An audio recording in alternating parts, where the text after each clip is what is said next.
Hi, neighbors. It is definitely December out there, cold and dreary as ever. But I'm glad that you guys joined me for day 10 of our 12 days of Christmas read-along. And if you're just tuning in now, we are still reading A Christmas Carol, and we are going to pick that up right now, Mr. Charles Dickens. And we are going to jump right back into Stave 1, Part 3, and see what Ebenezer Scrooge is up to.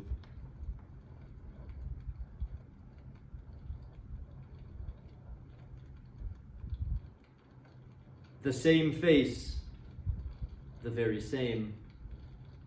Marley in his pigtail, usual waistcoat, tights, and boots, the tassels on the latter bristling like his pigtail, and his coat skirts and the hair upon his head.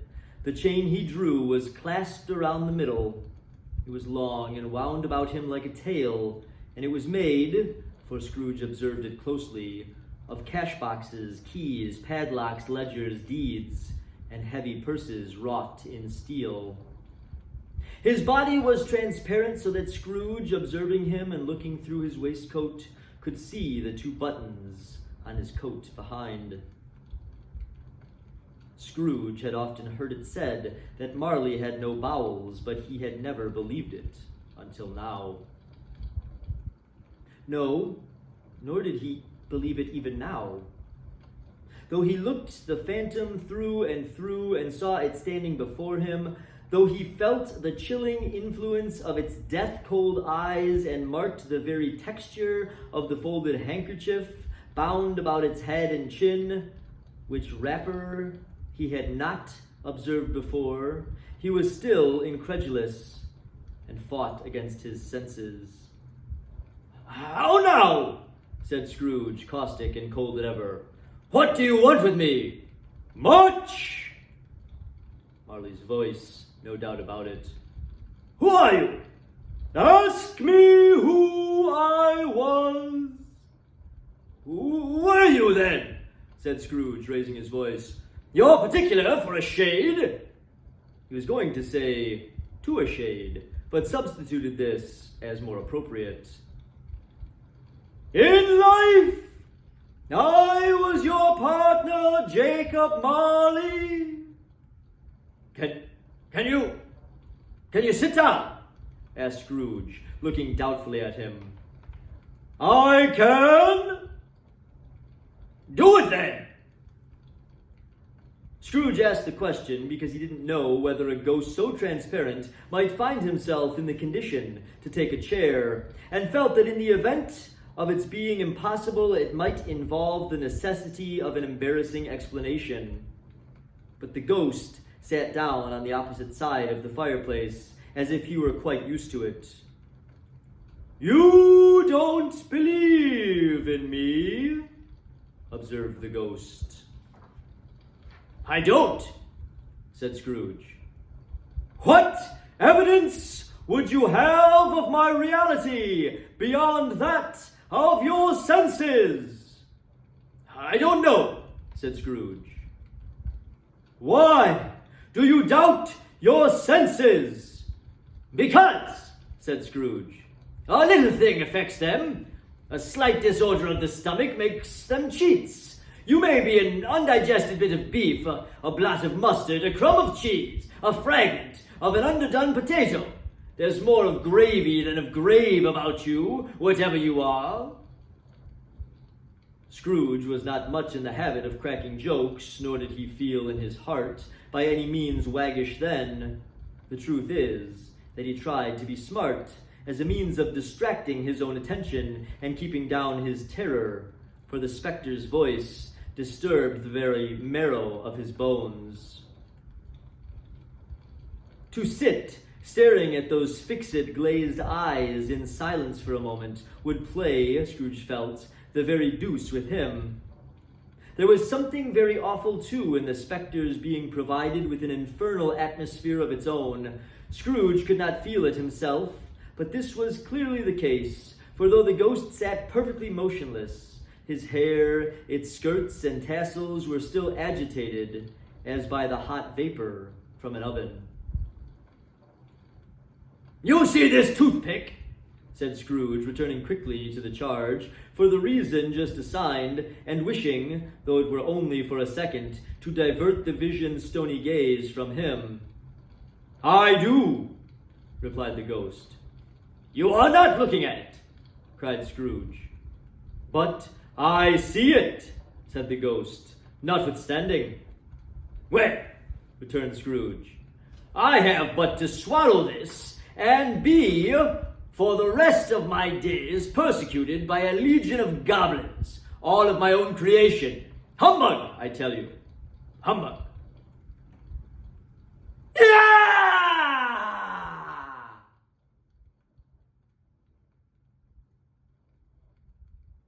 At this, the spirit raised a frightful cry and shook its chain with such a dismal and appalling noise that Scrooge held on tight to his chair to save himself from falling in a swoon.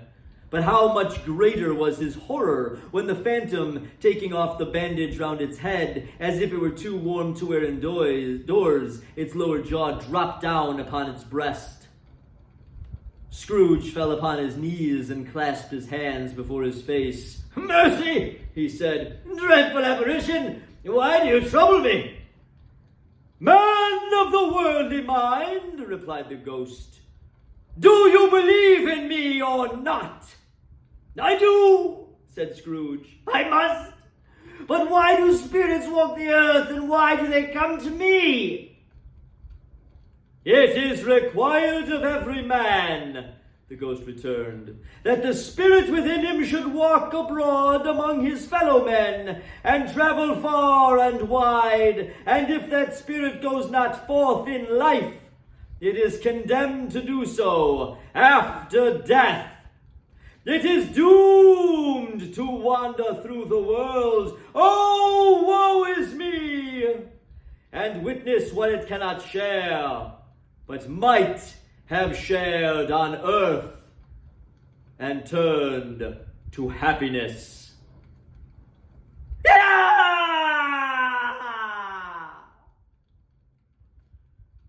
Again the spectre raised a cry and shook its chains and wrung its shadowy hands. "You are fettered," said Scrooge, trembling. "Tell me why." "I wear the chain I forged in life," replied the ghost. "I made it link by link and yard by yard. I girded it on of my own free will, and of my own free will I wore it. Is its pattern strange to you?" Scrooge trembled more and more. "Or would you know," pursued the ghost, "the weight and length of the strong coil you bear yourself? It was full as heavy and as long as this 7 Christmas Eves ago. You have labored on it since. It is a ponderous chain." Scrooge glanced about him on the floor in the expectation of finding himself surrounded by some 50 or 60 fathoms of iron cable, but he could see nothing. "Jacob," he said imploringly. "Oh, Jacob Marley, tell me more. Speak comfort to me, Jacob." "I have no comfort to give," the ghost replied. "It comes from other regions, Ebenezer Scrooge, and is conveyed by other ministers to other kinds of men. Nor can I tell you what I would. A very little more is all permitted to me. I cannot rest. I cannot stay. I cannot linger anywhere. My spirit never walked beyond our counting house. Mark me! In life, my spirit never roved beyond the narrow limits of our money-changing hole, and weary journeys lie before me. It was a habit with Scrooge, whenever he became thoughtful, to put his hand in his breeches pockets. Pondering on what the ghost had said, he did so now, but without lifting up his eyes or getting up off his knees. "You must have been very slow about it, Jacob," Scrooge observed in a businesslike manner, though with humility and deference. "Slow!" the ghost repeated.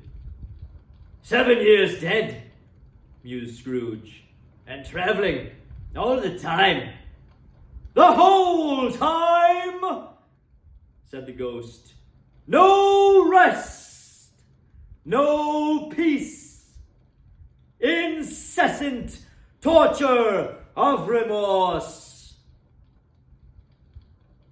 "You travel fast," said Scrooge. "On the wings of the wind," replied the ghost. "You might have gotten over a great quantity of ground in 7 years," said Scrooge. "Ah!" The ghost, on hearing this, set up another cry and clanked its chain so hideously in the dead silence of the night that the ward would have been justified in indicting it for nuisance. "Oh, captive bound and double-ironed," cried the phantom, "not to know that ages of incessant labor by immortal creatures for this earth must pass into eternity before the good of which it is susceptible is all developed. Not to know that any Christian spirit working kindly in its little sphere, whatever it may be, will find its mortal life too short for its vast means of usefulness.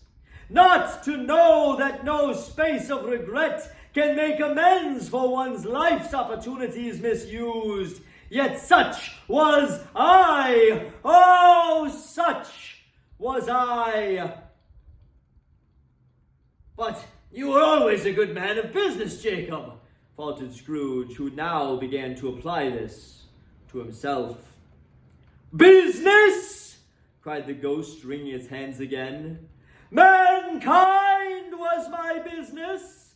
The common welfare was my business. Charity, mercy, forbearance, and benevolence were all my business. The dealings of my trade were but a drop of water in the comprehensive ocean of my business." It held up its chain at arm's length, as if that were the cause of all its unveiling grief, and flung it heavily upon the ground again. "At this time of the rolling year," the spirit said, "I suffer most. Why did I walk through crowds of fellow beings with my eyes turned down and never raise them to the blessed star which led the wise men to a poor abode? Were there no poor homes to which its light would have conducted me?"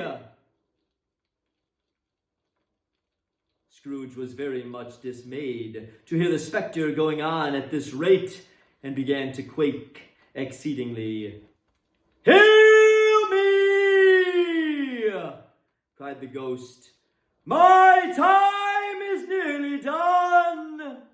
"I will," said Scrooge. "But don't be hard upon me. Don't be flowery, Jacob, pray." "How it is that I appear before you in a shape that you can see, I may not tell. I have sat invisible beside you many and many a day." It was not an agreeable idea. Scrooge shivered and wiped the perspiration from his brow. "There is no light part of my penance, pursued the ghost, I am here tonight to warn you that you have yet a chance and hope of escaping my fate, a chance and hope of my procuring Ebenezer. Oh, you are always a good friend to me, said Scrooge. Thank you. You will be haunted, resumed the ghost, by 3 spirits. Scrooge's countenance fell almost as low as the Jacob's ghost had done.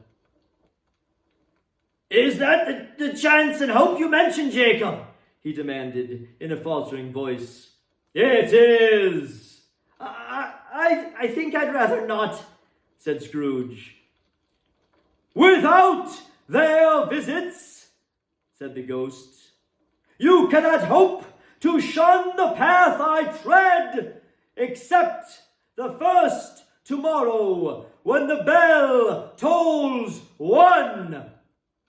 Couldn't I take them all at once and have it over with, Jacob? Hinted Scrooge. Expect the second on the next night at the same hour, the third upon the next night, when the last stroke of 12 has ceased to vibrate. Look to see me no more, and look that, for your own sake, you remember what has passed between us. When it had said these words, the spectre took its wrapper from the table and bound it round its head as before. Scrooge knew this by the smart sound its teeth made when the jaws were brought together by the bandage. He ventured to raise his eyes again and found his supernatural visitor confronting him in an erect attitude with its chin wound over and about its arm. The apparition walked backward from him, and at every step it took, the window raised itself a little, so that when the spectre reached it, it was wide open. It beckoned Scrooge to approach, which he did. When they were within 2 paces of each other, Marley's ghost held up its hand, warning him to come no nearer. Scrooge stopped. Not so much in obedience as in surprise and fear. For on the raising of the hand he became sensible and confused noises in the air, incoherent sounds of lamentation and regret, wailings inexpressibly sorrowful and self-accusatory. The spectre, after listening for a moment, joined in the mournful dirge and floated out upon the bleak, dark night. Ah! Scrooge followed to the window, desperate in his curiosity, and he looked out. The air was filled with phantoms, wandering hither and thither in restless haste, and moaning as they went. Every one of them wore chains like Marley's ghost. Some few, they might be guilty governments, were linked together, but none were free. Many had been personally known to Scrooge in their lives. He had been quite familiar with one old ghost in a white waistcoat, with a monstrous iron safe attached to its ankle, who cried piteously at being unable to assist a wretched woman with an infant, whom it saw below upon a doorstep. The misery with them all was, clearly, that they sought to interfere for good in human matters, and had lost the power forever. Whether these creatures faded into mist, or mist enshrouded them, he could not tell, but they and their spirit voices faded together, and the night became as it had been when he walked home. Scrooge closed the window and examined the door by which the ghost had entered. It was double-locked, as he had locked it with his own hands, and the bolts were undisturbed. He tried to say, "Humbug," but stopped at the first syllable. And being, from the emotion he had undergone, on the fatigues of the day, or his glimpse of the invisible world, or the dull conversation of the host, or the lateness of the hour, much in need of repose, went straight to bed without undressing, and fell asleep upon the instant.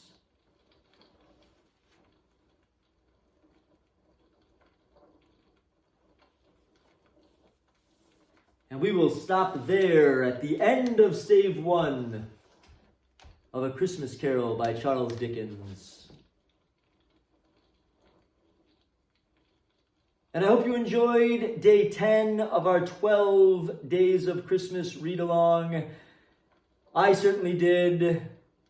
And I will leave you with the suggestion, be kind to one another. Now I'm off, and I will see you tomorrow. Have a good night, neighbors.